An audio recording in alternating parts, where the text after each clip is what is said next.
Hello guys, good morning, good afternoon, and good evening. So ngayon, pauwi na tayo, galing tayo ng Philippine Consulate. So habang nasa loob ako ng taxi, ayan, kumukuha ako ng konting view para may update tayo. Ayan. And then, nagtaxi ako pa uwi kasi yun ang gusto yung alaga ko. Sabi niya, pagkatapos mo, miss call mo ako, tawagan kita. Ibubok kita ng taxi, sabi niya, kasi sobrang init. And then sabi ko, ano na lang ako sana, mag-train. Sabi niya, ayaw niya, mag-taxi ka na lang kasi sobrang init, ako na mag-book, sabi niya. So, ayan, nag-taxi na lang ako.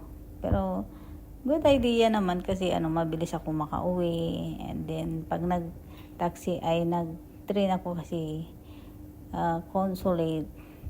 So, hanggang dito sa bahay, Consulate, mag-bus ako, going to train. And then, train, baba naman ako mag-bus. And then, pagdating na naman sa mag-bus ako ulit. So, 3 beses ako mag-bus, 1 beses mag-train. So, ubos din ang oras ko. Kaya maganda na binook ako ng taxi. So, yan na ang ating update for today. Hindi ako nakabigyo ng masyado doon sa Consulate kanina kasi sobrang init. Saka saglit lang ako doon. Pagbayad ko, labas, miniscall ko na siya na tapos na ako. Ayun. So, pag ko na sa kanya, 5 minutes, andyan na yung taxi mag-pick up sa akin. So, good idea. Wala akong lilakad. Yung dito sa bahay, dineretso ako ng taxi. So, ayan.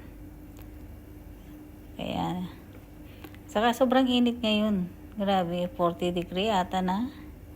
Yan. Thanks for watching guys. Bye-bye.